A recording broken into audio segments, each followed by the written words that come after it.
pessoal, hoje o Circulando veio apresentar para vocês o nosso novo parceiro, a Muscle Up Suplemento, que está aqui inovando na cidade, uma loja assim completa com tudo, desde o look para você ir linda, maravilhosa, os homens também para o treino, e também conta com auxílio de profissionais na loja. Não é uma loja que vai ter o vendedor para te indicar a produção, não, aqui eles são profissionais. Tem a Karine, que ela é personal, né? E o Guilherme também, que está se formando esse ano, não é isso, Guilherme? Fala um pouquinho da loja pra gente. A loja aqui situada, fácil, excelente acesso, né? Na 28 de março, número 662. Então, um pouco da loja, trabalhamos com as roupas fitness, né? Masculina e feminina. Tem uma suplementação bem engajada, desde pré-treinos, complexos vitamínicos, para saúde, ômega 3 e whey protein, para ganho de massa muscular. Então, e a gente que dá muita dica, né? A gente não vai botar um gordinho para tomar um hipercalórico, né? E ficar mais. Vai tomar um termogênico, uma cafeína, de acordo que ele possa tomar. Nada de cafeína de excesso miligrama para ele, né? Para iniciante. Não, nenhum termogênico muito forte. Então tem que ter muito atento a isso, né? E você, Karina? A gente costuma dizer que hoje as pessoas entram na academia, principalmente as mulheres, né? Que eu sou suspeita a falar, a gente começou a malhar hoje, já quer sair amanhã assim, ó, linda, maravilhosa. Então, com isso, a gente entra ali no Instagram, vê o treino de Graciane Barbosa, por exemplo, que ela costuma colocar na legenda a série que ela está fazendo. Então, se Graciane faz esse tipo de série, eu vou fazer igual, que eu vou ficar exatamente no biotipo dela. E não é assim que as coisas funcionam, não é mesmo? Não, cada um tem sua individualidade biológica, cada um tem que saber o certinho que deve fazer, cada um cada um tem um corpo. O ideal é sempre ter a preferência, procurar o profissional de educação física, tem que saber se ele é formado, se tem o CREF, que é o nosso Conselho Regional de Educação Física, que vai saber direitinho qual é o seu objetivo, o que você deseja e, com o tempo, atingir os melhores resultados. E com isso vocês fazem um acompanhamento mesmo profissional, né? Porque hoje as pessoas acham que assim, não, é besteira eu ter que malhar, pagar, eu já pago a academia, vou ter que pagar um personal, a academia ela já tem que me auxiliar com um professor ali, que ele vai falar, mas é diferente. O professor ele não pode ficar exclusivo daquele aluno, que ele tem que auxiliar todos os alunos matriculados na academia. E a importância de um personal treino para acompanhar na atividade física. Então, a função do professor na sala de musculação é relacionado a atender vários alunos ao mesmo tempo. Não tem como dar aquela atenção exclusiva. Quando você paga um personal trainer, o objetivo dele é motivação, não deixar você ficar ali, não deixar você se sabotar. É o que a gente fala na área da musculação. Ele obriga você a ter foco, a ir para a academia e trabalhar direitinho. Agora, quando você tem um objetivo, quero ganho de massa, quero emagrecimento, e você já é preguiçosa, já tem aquilo, mas hoje não vou, está chovendo. Então, tendo o personal trainer, tudo inventa desculpa. Quando tem o personal trainer, ele te motiva, ele não deixa você faltar, e isso é super importante. Sem contar também de estar observando o posicionamento no treino, né? Eu falo por mim que antes eu fazia agachamento e ia de uma maneira que, se eu não tivesse sido alertada a tempo, podia até causar uma lesão para a minha coluna. Então, vocês ficam muito atentos a isso, ao posicionamento de cada aluno, para não estar fazendo de maneira errada. Isso, acontece demais. O aluno vê a série na internet, leva para a gente, eu vi que Juju Salimene fez isso, vi que Graciane fez, eu posso fazer? Não, não pode. Depende de quanto tempo você está na academia, depende de muita coisa. Se você já usa suplemento ou não. Muita gente também quer entrar na academia, já quer ganhar massa, já quer, quero sair daqui amanhã, o que eu devo tomar? Entendeu? Não é assim. O suplemento, como o nome já diz, é para suplementar a sua alimentação. Tem que ter uma dieta, tem que ter orientação de um nutricionista também graduado, para depois ver se há necessidade de tomar um suplemento ou não, e junto com o treino atingir o objetivo. Sendo que é muito importante ter o profissional qualificado sempre a atender, tanto da nutrição quanto da educação física, é o nosso caso. Eu fiz uma matéria um tempo atrás de uma gestante que ela, no todo o período da gravidez dela, ela ia para a academia, a gente me dava aflição na hora da matéria, aquela mulher com aquele barrigão enorme, fazendo agachamento, com peso e tudo mais. E o que ela relatou também na entrevista, a importância, ela falou assim, gente, eu não comecei a malhar ontem, estou vindo aqui colocando a minha gravidez em risco. Tudo é um acompanhamento, ela já vinha de uma vida de muitos anos de atividade física, né? Porque hoje em dia também as gestantes, eu vou ganhar peso no período da gestação, que é normal acontecer, e corre para academia achando, eu vi grávida numa matéria ali malhando, então vou chegar lá, vou malhar, e não é assim também que funciona, né? Não. Para a gestante treinar, ela já tem que ter uma vida ativa, né, anteriormente. E aí, dependendo se o médico liberar também, se tiver uma gravidez saudável, claro que pode treinar. Isso tudo vai sempre pela orientação do médico. É o médico que manda. Pode treinar? Pode. Depois de quantos meses? 3, 4 meses. Então, pode começar. Se ela já tem aquela vida ativa anteriormente, não tem problema. E isso, claro, sempre com a ajuda de um profissional da área, né, de educação física, acompanhando no período todo do treino. Aí sim, é exclusivamente apropriado e indicado um personal para acompanhar em todo o treino dela, né? Isso. Quando tem esse caso de ser gestante e tal, é bom ter uma orientação do profissional sempre presente. Lembrando também, gente, que tá rolando aí o prêmio Interação com a Kika Muscle Up Suplementos e vai vir coisa boa aí, né? O quadro Liniforma vai voltar com tudo e com auxílio de peso aqui. Então, o prêmio Interação, o Vale Compras vai ser de quanto, Guilherme? O prêmio Interação é o seguidor mais participativo, hein, gente? Não só no meu Instagram, mas também no Instagram da Muscle Up. Aquele que visualiza todos os stories, aquele que comenta todos os posts e também que dá o likezinho lá. Então, você quer ganhar um Vale Compras que ele vai revelar agora, aquele Vale Compras que você merece.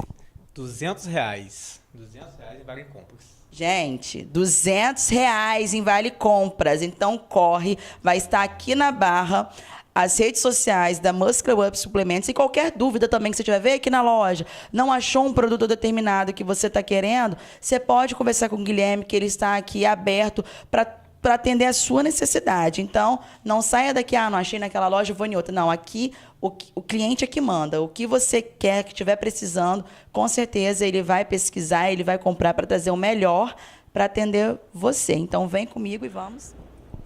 Hoje o Circulando está aqui na primeira jornada Crescer e para falar um pouquinho do assunto das pautas, né, faladas aqui para profissionais, é a Paula Guimarães, doutora especialista, né, em psicologia infantil. É isso, Paula?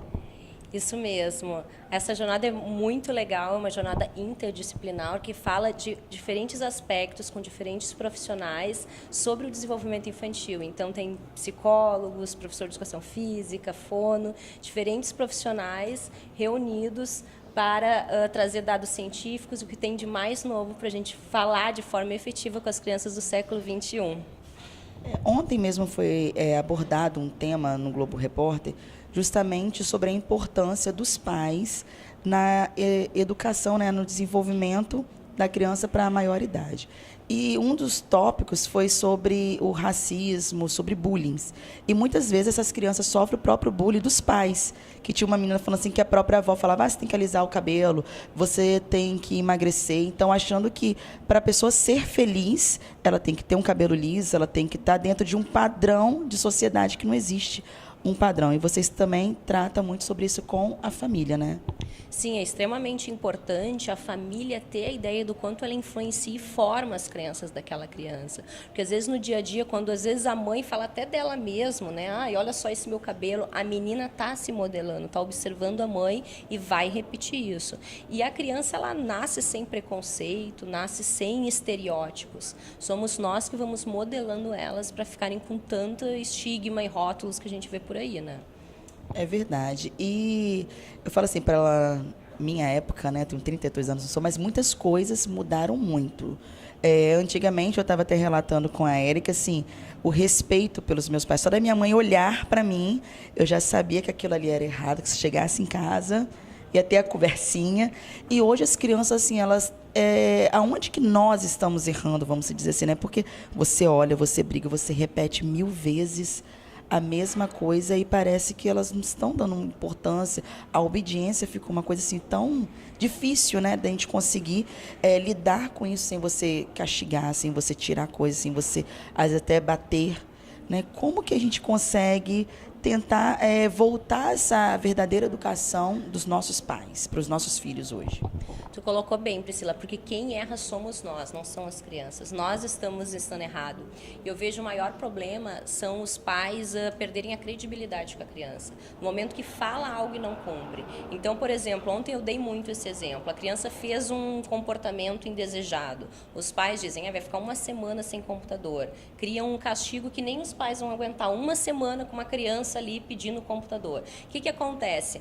Lá pelo 3º, 4º dia, a mãe afrouxa e libera um pouco. O que ela está ensinando para a criança? Jeitinho brasileiro. Eu faço as coisas, não preciso cumprir, mas eu dou um jeito. Ou seja, os pais, eles estão perdendo a credibilidade. No momento que dá depois uma ordem para o filho, ele fica até em conflito. O que eu devo fazer, o que eu não devo, porque depois eu dou um jeitinho e a minha mãe, libera. Então, eu acho muito importante manter a credibilidade com a criança, ver que é um modelo e ser honesto o tempo todo.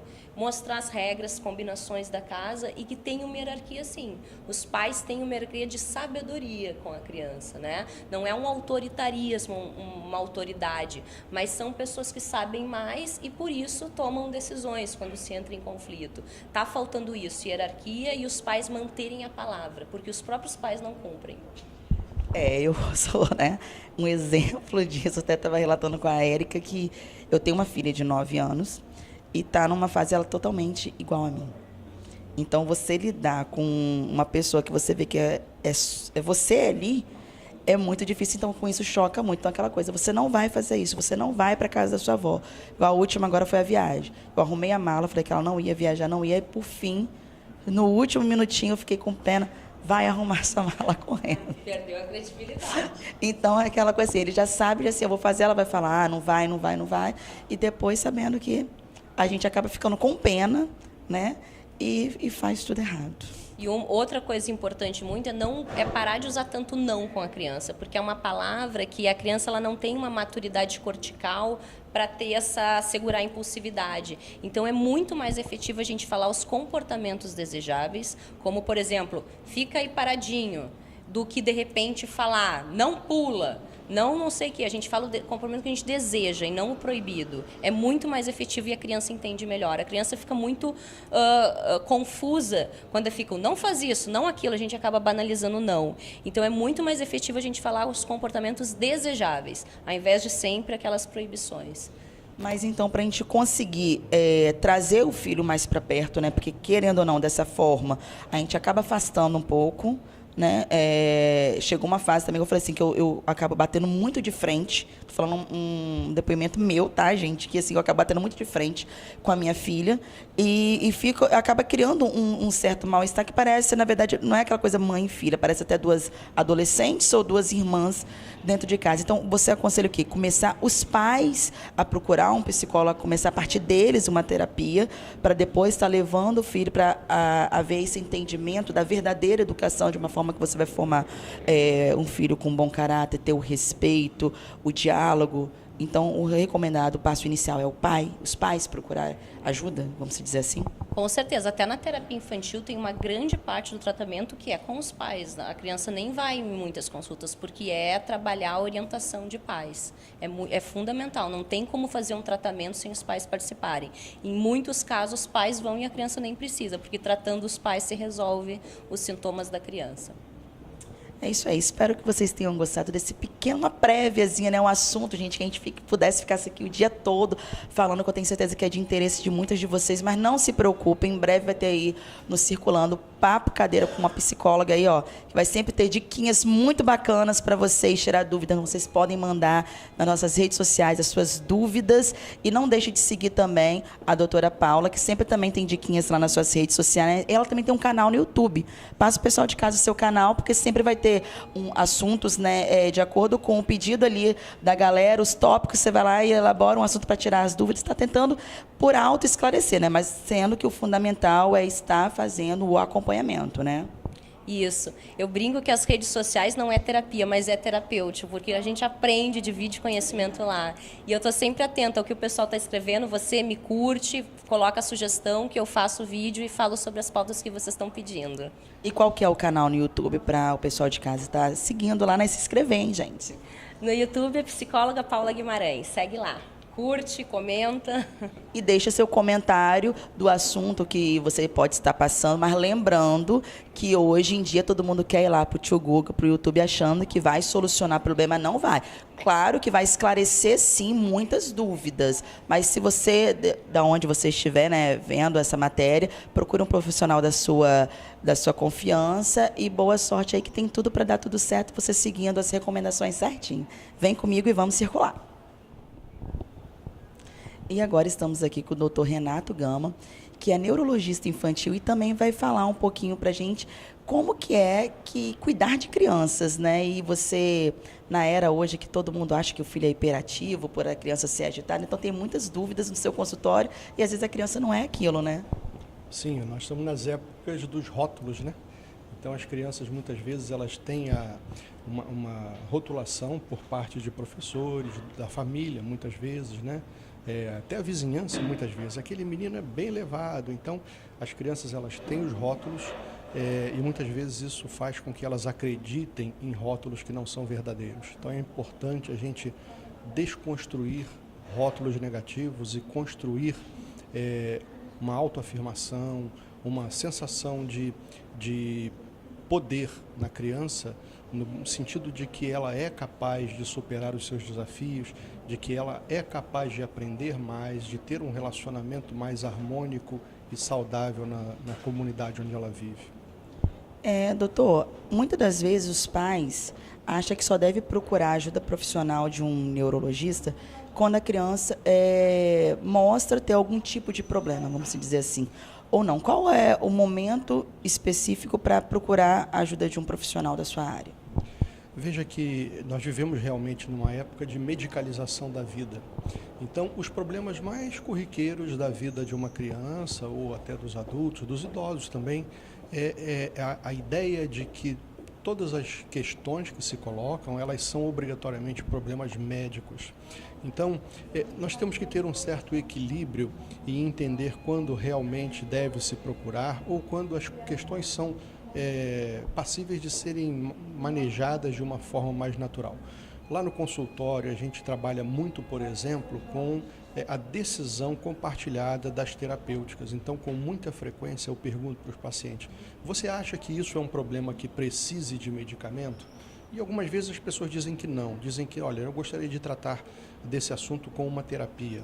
Ou, olha, eu gostaria de tratar sobre esse assunto com um tratamento de chás, por exemplo, medicinais. E algumas vezes as pessoas dizem, olha, eu acho que isso aí a gente resolve com uma conversa em casa. Então é importante que essa decisão seja amadurecida muitas vezes com a família, algumas vezes com um profissional, mas nem sempre realmente isso deve se tornar uma questão médica. Muitas vezes isso pode ser negociada, essa situação, dentro do ambiente familiar, dentro do ambiente escolar, por que não dizer dentro da comunidade de fé que a pessoa está, seja uma igreja, seja uma outra comunidade qualquer. Então, isso muitas vezes, todas essas contribuições desse coletivo podem contribuir sim. O médico não é o dono exclusivo dessa verdade, né?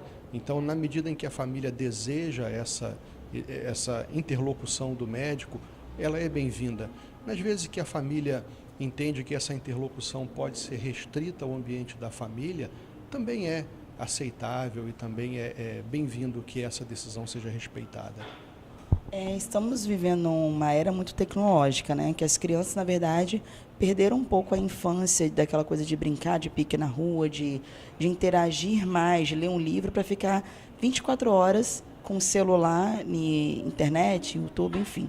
Como que a gente consegue diagnosticar uma criança que sofre muito de ansiedade e se é recomendado os seus serviços de neuro para tratar, ajudar uma criança que sofre de ansiedade e com isso acaba se prejudicando no relacionamento com as pessoas e até com ela mesma, né? Que tira o sono, fica uma criança mais agitada, enfim.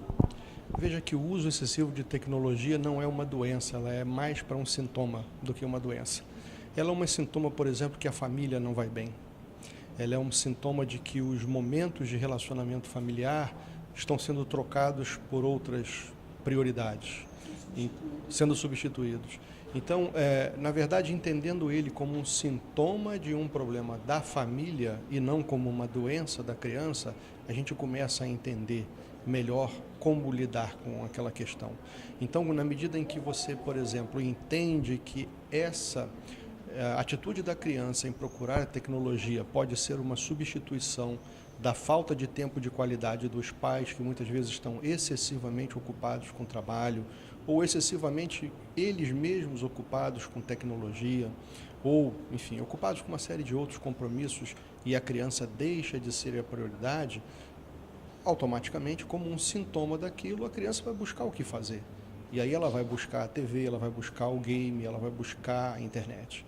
Então é importante que a gente entenda que isso passa inicialmente por uma conscientização dos pais de que somente o fato de devotar mais tempo para a criança, para brincar com ela, para estudar com ela, dar atenção, ouvir as bobagens, né? Que a gente às vezes considera bobagens, entre aspas, mas são as histórias, as fantasias, os pensamentos, os planos, os sonhos, as tristezas e decepções das crianças.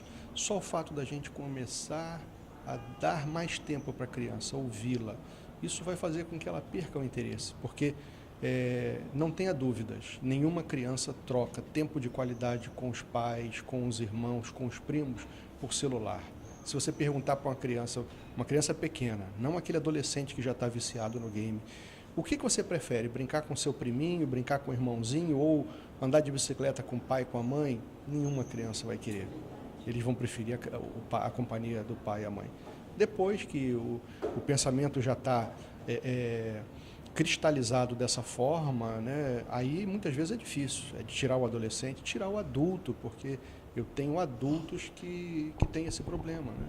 Então, na verdade, são problemas familiares, muitas vezes é uma fuga de um mau relacionamento familiar, quer dizer, em vez de ficar vendo o pai e a mãe tendo um relacionamento tão frio, tão distante ou tão conflituoso, eu prefiro ficar no game, prefiro ficar na TV. Claro que a criança não elabora esse pensamento, mas é a maneira como ela se comporta muitas vezes. De ocupar a mente, né? Sim, de ocupar a mente, ocupar o tempo, né?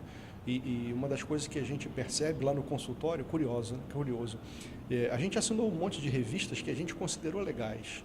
Revistas sobre bem-estar, saúde, alimentação saudável, atividade física. E, curiosamente, as revistas chegam às novas e as velhas estão lá quase que meio que intactas. Porque as revistas, por mais interessantes que sejam, as pessoas preferem perguntar pela senha do Wi-Fi. Então, a prática da leitura, a prática... Foi se perdendo. Sim, os vídeos educativos que você coloca numa sala de espera, muitas vezes eles são menos interessantes, né, até para os adultos, do que um WhatsApp, um Wi-Fi, ou de saber qual foi a última notícia, às vezes até a última fofoca, né? Até saber lá, digamos, o artista famoso ou o jogador de futebol famoso, aonde que ele está passando o fim de semana. É a nossa sociedade. Acho que a gente tem que pensar em tentar resgatar um pouco isso, né? Essa questão de qual é o papel do entretenimento na educação, na cultura, nos valores, né? Resgatar isso. Acho que vai ser um momento da gente repensar. Não dizer que o entretenimento digital ele seja ruim, mas ele precisa ter o seu papel. Tudo na hora certa, né? Tem que ter tempo determinado para todas as coisas. Né? Sim. É o conceito do equilíbrio, né? Se a gente conseguir criar a noção de equilíbrio, a noção de que existe o tempo para estudar, existe o tempo para brincar, existe o tempo para se divertir, existe o tempo para conviver com a natureza. Hoje em dia, você colocar uma criança para fazer um passeio na natureza, muitas vezes ela acha um tédio, porque nós estamos perdendo a capacidade de se encantar com as coisas mais maravilhosas que existem na natureza, né? E trocando isso por coisas que não são tão profundas. Então, acho que a gente está num tempo de resgatar isso, repensar isso. É verdade. Se você também está gostando, né, desses assuntos aqui abordados, que é muito interessante, principalmente para nós pais, deixa suas redes sociais, né, para o pessoal de casa também está te seguindo, conhecendo mais também sobre o seu trabalho. A gente está no Renato Gama, basta buscar Renato Gama, neurologista, pelo Facebook. A gente está à disposição, estamos recebendo ainda muita gente e batendo papo, não só sobre a questão da medicina, mas lá a gente interage muito sobre cidadania, sobre comportamento, enfim, uma série de oportunidades, até o nosso momento político agora, né?